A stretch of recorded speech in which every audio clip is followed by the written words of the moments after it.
అందరికీ నమస్కారం. మన చేతిలో మన అదృష్టం. ఇంతకుముందు చాలా విషయాలు తెలుసుకున్నాం. చాలా విషయాలు తెలుసుకున్నాం. చేతిలో రేఖలే కాక వేరే గీతలు కూడా వేరే గుర్తులు అన్నీ తెలుసుకున్నాం. ఎంత తెలుసుకున్నా ఎంతో కొంత నిరాశ ఉంటుంటుంది ప్రతి మనిషికి ఉన్న జీవితంలో. అలాంటి కొంచెం ఇంకా మరికొన్ని విషయాలు చాలా విషయాలు తెలుసుకోవలసి ఉంది. చేతిలో రేఖలు డైరెక్ట్గా చూస్తే కానీ ఎవరికీ అర్థం కాదు. ఆ విధంగా ఉంటాయి. ఏదో నాకు తెలిసిన పరిజ్ఞానం ప్రకారం నేను నా అనుభవం ప్రకారం ఏవో కొన్ని చెప్తున్నాను మీరు తెలుసుకోవాలని. తెలుసుకుని ఏవైనా మంచిగా ఉంటే సంతోషపడతారు.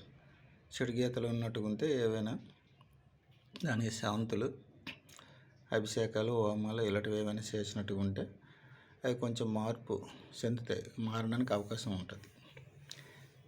అలాగే ఇప్పుడు చేతి గోలు ఉన్నాయి కదా, ఈ గోళీలో చూడండి, ఈ గోలు మీద కూడా అబ్జర్వ్ చేసి చూస్తే చిన్న గీతలు ఉంటాయి.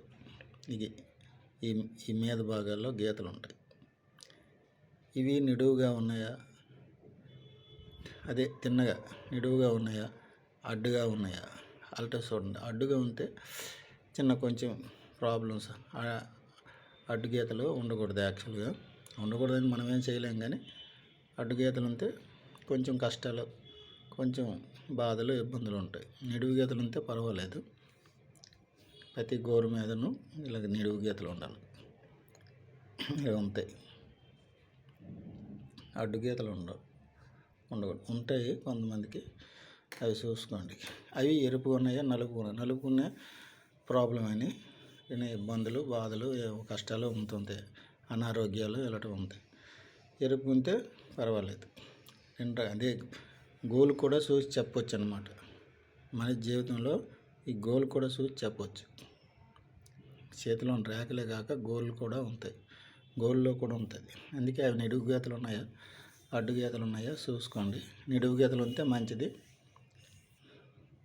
అందరికీ నమస్కారం. ఉంటాను.